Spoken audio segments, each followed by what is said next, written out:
can't stop that creature. No, but maybe we turtles can, with a little rocket power. Someone keeps eating my yogurt. What kind of yogurt? I was saving that for after my run, David. Oh my god, I guess I was saving it for during your run then. Hey, Robbie, we're not going to bust your chops for trying to impress a girl. I can't believe she's dead. It's the Al Travis Show. We've got a good friend, Jack Zimmerman, on the program with us. Jack, Merry Christmas. Hope it went well for you. Yeah, Merry Christmas. You had a great Christmas. I hope you did too. No complaints. A lot of fun. A lot of good family to chat with. The football game was a little weird. We'll get to that in a moment. I'm having a perplexing morning, if I might share. Well, for years now, probably 4 or 5, when it comes to my birthday, which is today, by the way, and you didn't mention anything, when that happens, I've been putting on Facebook because I find the Facebook thing interesting because it'll ding you and let you know who you know is having a birthday. Yeah. So I know I have like 640 friends, which is not true, but I've like 640 people, right? So to me, with no effort whatsoever, a person should be able to hit the happy birthday button when it pops up on Facebook. A person should get close to 100%, right? Don't you think? I mean, no, Al. It's not very hard, Jack. It pops up. You want to say happy, you hit they even put little presents in crap now. You know, all you got to do is hit it and it looks like you're very jovial. Just hit it. Al, we're past a certain age now where you need somebody to wish you a happy birthday, right? Well, see, this is the quandary I'm in. So for 4 or 5 years, I've been pushing to try to get to 100%. Yeah. I'll talk it on the air. I'll put it on my Facebook page. I'll hit a couple of different things out there so that it keeps pinging people all day long. Closest I've got is 60%. That's a close. Al, birthdays feel a little bit like graduations to me. You did what you were supposed to do. You didn't die in a year. Yeah, no, I don't think it's an accomplishment. Again, yes, it's the alternative sucks. I don't think I've done anything, but I want to show Facebook that I pulled it off because I don't think it's ever been done. Oh, the 100%. You're turning it more into a competition than yes. This is nothing but a stupid goal now. All right, I'm in. Oh, no, now because I stopped this year because the 60 was the best last year, and I'm thinking to myself maybe the only way to do this is to kick 40 off. The other 40, you ain't got time. Boom, you're off. Unfriend them all. Yeah, but that seemed kind of harsh, so I didn't do anything. So this year I've ignored it. Al, and then weird your things. Style though, aren't you a little harsh? Yeah, probably good. Boy, that's probably. Thanks, Jack. Okay, got my own Dr. Phil here. Yes, probably, but I didn't do it. I was going to ignore it this year, let it sit for a year, let it simmer, and already today. Everybody, I don't know if I trained them. All the regulars are just hitting me happy birthday, and then this happens. My guy, I bought a bunch of cars for my Cadillac guy here, Chevy guy in town. Make money out. Hawkins. No, I'm cheap with my money, but he's always good to be Hawkins Chev. And every year I get a birthday wish from him, and it is not a copy paste thing. He's wonderful. I just got it just before we went on. That's why this came up. But here's the one that got me. Just before going on the show. And I'm going to give him a plug because good for you, your marketing people. Luther Bloomington Acura Subaru sent me a happy, hello, Ellen. I take this opportunity to wish you a happy birthday. Hope you're doing well and and then I say, hey, if you're still looking for a car, come get me. Yes. Sir, 4, maybe 5 years ago, my kid needed a car. He was up in the cities and we found one there. We drove up and it was okay. And we bought it. 5 years later, they send me a flipping birthday card. That is a marketing team. He knows you're due. It's time to trade it up. See, that's what I'm saying. And maybe the other ones got lost in the spam mail, and this one got through. I have no idea. We've gone too far, Jack. Luther Auto is sending me a birthday card because I bought, and I'm like, how do they know it's my birthday? And they're not my Facebook friend. I'll bet you when I bought that card, you give them your driver's license. They copied pasted that bad boy and knew what it was. I give them credit. It's just a little spooky. They probably listen to the show every day up there, Al. They probably tuned in on the radio station. Maybe it is. I just thought it was like, really? I just got a happy birthday from...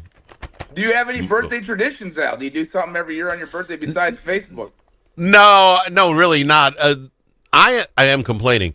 A birthday directly between Christmas and the New Year is like the worst birthday ever. I guess maybe being on Christmas would suck too because you're outshadowed every time by the good Lord. But right dead center between it, I remember always two things. One is people were getting ready to party for New Year's, So it's like, yeah, we'll go out next Saturday. And I get it, Bever. I get it. But it was never on your birthday because there's another party coming up. And the other thing, this is no lie, and this happens to everybody with a birthday this week. You will get the exact same present your brother did, but from your grandmother, your uncle. Oh, yeah. And he'll say, and happy birthday too, Al. It's like, Son brother. of a- Yeah. Yeah, that's exactly. And it's fine. It's not about the gifts, but it's like, you cheap son of a, you couldn't even, happy birthday and Merry Christmas cards are a thing. Just I throwing had a it up. buddy growing up. His birthday was New Year's Eve. He loved it. Well, yeah, like everybody's partying for you. Yeah. That actually wouldn't be that bad. You're yeah, but 2 guaranteed days to have before. a party going on. Yeah, 2 days before doesn't work that way. People don't want to do it. Anyway, I'm not whining. 61 today. Thanks for asking. Gee, No, Al, 61 I just think today. you want that out there. Hey, I survived another year, Jack. You wouldn't have bet on it. True. The way I run my life. Let's talk about betting on it. You watch that Viking game? Oh my gosh, Al. We have the best scoring defense in the NFL. I mean, if it wasn't for them, we'd have no offense. We had the sound down because I don't like these games on the holiday because I can't turn it up and be Al. I didn't get to smoke a cigar, none of my regular stuff. But so the game was on, but it's turned down and we're all sitting around it. You can't tell exactly what the fouls were, you can kind of, anyway. But we got to a point, Jack, that we realized we were going backwards on offense more than forward when it came to passing. Yeah. And one guy in the one family member was literally just keeping track if we were ever going to get positive yardage with pass plays. Because at one point we were down, it was like the fourth quarter, we were 6 yards negative passing. And I'm like, has there ever been a team ever to win without positive yardage? That's the stuff we were looking up. It was a weird game. I couldn't believe it. I was watching and a stat popped up. We were at like negative 6 yards in the fourth quarter of passing. When's the last time you ever saw that? Al, I felt like a Christmas gift as a Minnesota Viking. All those games that we watched, wide left, doing this, doing that. Oh, yeah. Baby Jesus' birthday, he wasn't going to let us down this year. It was He was awesome, good to Al. us. I wish I could have been in a Lions bar, and after we took the ball, we took the ball 3 times in 4 plays. Yeah, we it was had turnovers. Oh my gosh! I mean, they would have been so mad. It would have been so fun to be there and hear that. But just a fun game to watch if you could, if you were a Vikings fan, especially. But wasn't it hard to watch? Wasn't it hard to watch? I sat there with 5 turnovers. We had 5 turnovers to none, and I think at that point we were only up 6 points or something. And I thought, we're going to be the first team in history to have a negative passing yardage and lose a game when you had 5 more turnovers than the other team. It was that close and that weird because we couldn't do crap. It was What's the deal with Brosmer, though? The kid hasn't played at all, but he always looks like he has his cool. He always looks like he's got his stuff together. He never looks freaked out. He always looks like he's thinking way too hard, though. And somebody, his family's, get rid of the porn star mustache. Good God, you realize you're going to put your face on, and besides that, you got the mouth guard in it. Just get rid of that. I don't know. The kid did nothing wrong. We didn't gain any ground, but I don't know if it's all him. He had no interceptions. He managed a game. He will go down in history as a man with a win on prime time on a Christmas game. He's got that to go on, but are you proud if you're him? Do you look at your own stat lines and say, I had a 62 passer rating? Hey, nobody ever looks at that, Al. They just look at wins and losses, It's true. Now let's talk about that, if you will, real quick before I go to break.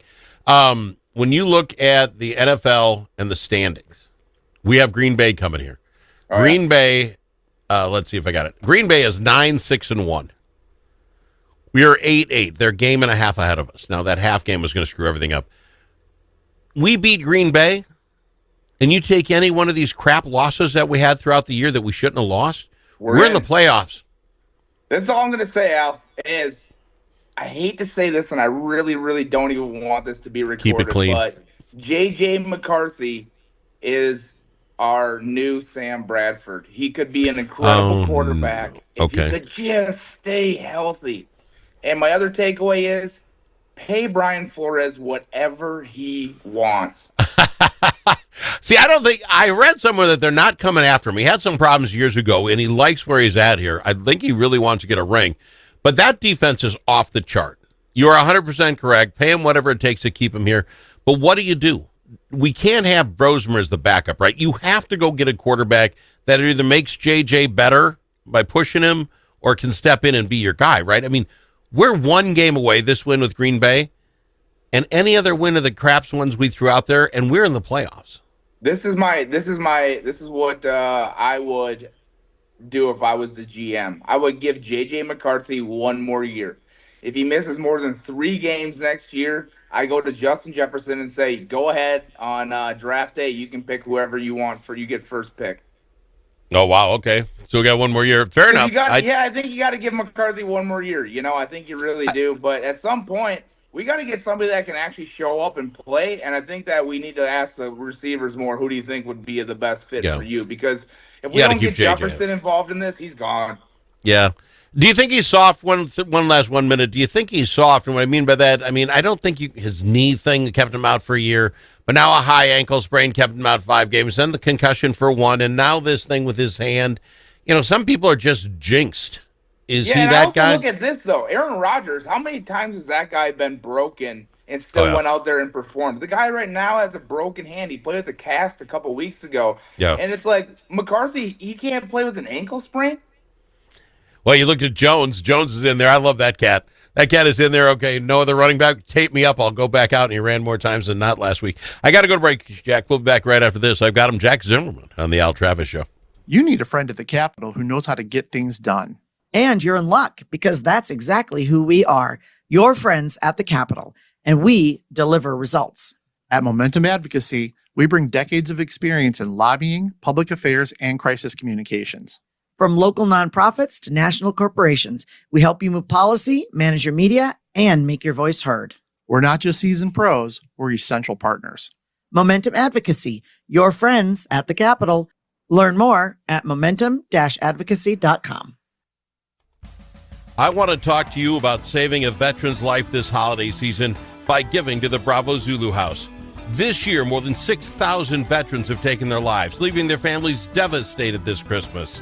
Veteran suicide can be stopped, but we must fund solutions like the Bravo Zulu House right here in Minnesota, the only all-military sober home helping veterans with PTSD. Please save a veteran's life by donating today at bravozuluhouse.org. Braver Angels Minnesota is part of a national movement that brings together conservatives, liberals, independents, and others to restore trust, respect, and goodwill in politics. We seek not to eliminate our differences, but rather deal with them head on, with respect and understanding. We do not try to change people's views, but how they view the other side. There will always be differences. Braver Angels Minnesota believes the best way forward is to change how we deal with those differences. Join the civil conversation at mn.braverangels.org.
Are you kidding me? You know that comment you said to the radio? The thing that we got wrong? Clearly, Brussels sprouts are the worst vegetable. Call us and let the world know your thoughts. 855-257-7469. That's 855-ALS Show. I've got him, Jack Zimmerman, on the program with us. Jack, you've got New Year's is coming. Do you do the whole stay up until the dawn, party, and make crazy ideas of how 2026 is going to, you make resolutions? I do like setting resolutions. I will stay up till midnight, and I will see the new year. Kind of cool. New Year's is always a big deal for me. I'll be another year sober this year, so it'll be 3 years sober for me. New Year's. Congratulations. You started on New Year's? That's your day? Yeah. It'll be 3 years ago I started. Congrats. I did not know trying to get healthy and didn't realize how much it would change my life. So that was a big change for me a couple years ago. So I think did not know that. Congratulations. Sorry, go ahead. I did not know that. Congratulations. I think that's a huge move. A guy could pull that off. Good for you. Yeah. And no, I think it's important that people set resolutions, something that they want to do for the year. I always feel like New Year's Day is like a refreshing day. It feels like a fresh start. It's to me, it's exciting. Can I ask, without getting too personal, I guess, what type of resolution do you make? Is it, I want to lose weight, I'm going to go to the gym more? Is it vague stuff like that? Is it, I'm going to go bag me that bear I missed last year? I mean, how specific do you get? Yeah, so I get pretty serious. I set a couple different goals. I always set a financial goal every year. I always set a physical goal every year. And then I always set a fun goal every year. You know, I want to make sure that I go attend this many races this year, or I want to go attend that race this year that I've been talking about for 5 years, or I want to go to this football game or this stadium or whatever it may be. Something fun that I really want to do. I'll take the next couple of days to reflect on that. But, you know, I think it's important to write them down, though. Otherwise, they're not just dreams. That's what I was going to say. Do you just say them out loud to a friend? Is it just in your head, or do you write them down and put them somewhere so you can go through them throughout the year? I think a lot of people miss out on writing down and manifesting, if you will, that wish. Yeah, I think it's really important not only to write it down, but to have some kind of accountability, whether it be your spouse, your friend, somebody at work, whatever it may be. Excuse me, whatever it may be. But I think accountability is huge. And I think that you need to be a little bit specific when you write down your goals. You just can't say, I want to go to the gym more. That doesn't work. You know, I want to go to the gym 3 days a week. You know, that's realistic, you know, because going to the gym more means you can just go once this year for me. You know, I missed the gym so much this last year, but, you know, it's part of it is setting goals. So setting the goals, then do you at any time sit, the one financials hit me. Do you then sit and say, how do I get to X, whatever that goal is? And a step-by-step plan. I want to save $1,000 for Christmas next year, so I need to put whatever that is, $20. $20 away a month, a week. Is it something like that into a kid? Do you get that specific? Yeah, you have to, Alan. Otherwise, it doesn't become achievable. You know, I think once you break it down into those bite-sized things, if you want to go to the gym more, you want to go 3 days a week, you have to make that plan to when are you going to go to the gym?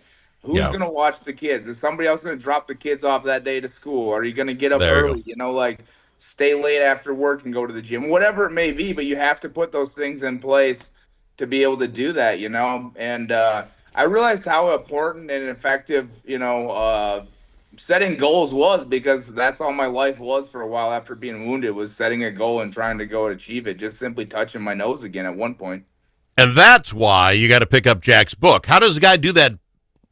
Step by step, Jack. How do I get either one of your books? 5 minutes, 30 seconds, 300 seconds that changed my life, or beyond 5 minutes? How does one do that step by step, Jack? Yeah, the best place to do it is go to my website, jackzimmermanusa.com or jackzimmermanmn.com, and or pick it up on Amazon.